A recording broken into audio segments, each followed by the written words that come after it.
Assalamualaikum warahmatullahi wabarakatuh.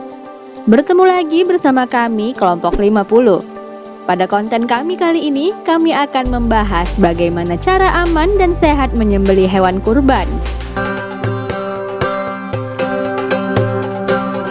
Penyembelihan hewan kurban saat Hari Raya Idul Adha bertujuan untuk membantu sesama dan meningkatkan rasa persaudaraan. Namun, apa jadinya jika daging yang dibagikan tersebut ternyata sudah terkontaminasi kuman penyebab penyakit? Alih-alih meningkatkan rasa persaudaraan, daging yang dibagikan justru berpotensi menjadi media penyebaran penyakit. Hal ini bisa terjadi jika kebersihan selama proses penyembelihan dan penanganan daging tidak diperhatikan.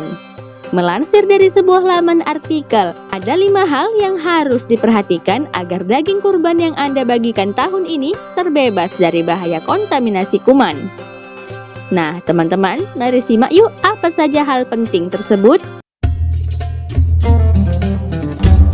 Hal pertama yang harus diperhatikan adalah pemilihan tempat penyembelihan yang tepat.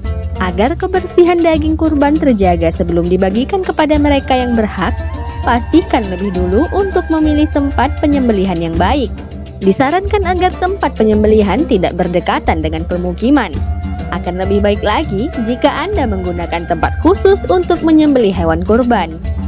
Pastikan juga tempat penyembelihan mudah dibersihkan dan tersedia fasilitas kebersihan lainnya seperti air bersih, keran, dan selang air. Fasilitas kebersihan ini sangat penting, terutama untuk membersihkan alat-alat menyembelih kurban dan disarankan untuk mencuci tangan dan menggunakan sabun sebelum dan setelah penyembelihan.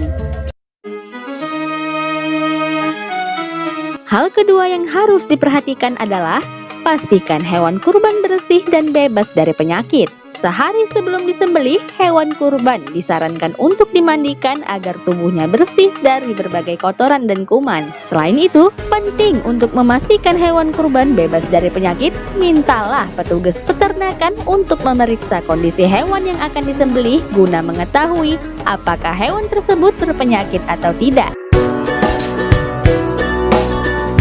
Hal selanjutnya yang harus diperhatikan adalah memisahkan bagian daging dari jeroan. Selama proses penyembelihan, pastikan untuk selalu memisahkan bagian daging dari jeroan. Bagian jeroan biasanya lebih banyak mengandung kotoran dibandingkan daging, sehingga perlu adanya penanganan khusus. Dengan adanya pemisahan ini, diharapkan bagian daging tidak terkontaminasi kotoran yang berasal dari jeroan. Hal keempat yang harus diperhatikan adalah siapkan tempat khusus untuk penanganan daging. Sebelum dibagikan, daging kurban biasanya akan dibersihkan dan dihitung jumlahnya. Setelah itu, daging akan dibagi rata menjadi beberapa bagian sebelum dimasukkan ke dalam kantong plastik. Saat penanganan daging tersebut, alangkah baiknya jika ada tempat khusus yang terpisah dari tempat penyembelihan. Hal ini dilakukan guna mencegah daging terkontaminasi. Mengingat biasanya banyak lalat yang berkerumun selama proses penyembelihan. Dengan adanya tempat khusus diharapkan bisa mencegah lalat hingga pada daging. Hal terakhir yang perlu diperhatikan adalah gunakan sarung tangan saat menangani daging. Sebelum menangani daging kurban, ada baiknya untuk mencuci tangan menggunakan sabun dengan air mengalir. Kemudian gunakan sarung tangan plastik sebelum mulai menyentuh, memilah, dan memasukkan daging ke dalam kantong plastik. Cara ini dilakukan guna menjaga daging tetap higienis. Hal ini tentu bermanfaat bagi penerimanya jika daging diterima dalam kondisi higienis. Kelima tips penanganan daging kurban ini diharapkan bisa membantu Anda bersama panitia penyembelihan kurban menjaga kebersihan daging. Dengan begitu, penyebaran penyakit akibat daging kurban yang kurang higienis bisa diminimalisir. Nah, teman-teman, itulah 5 cara aman dan sehat menyembelih hewan kurban. Semoga pada kurban tahun ini kita dapat melaksanakan Hari Raya Idul Adha dengan terbebas dari segala macam penyakit berbahaya.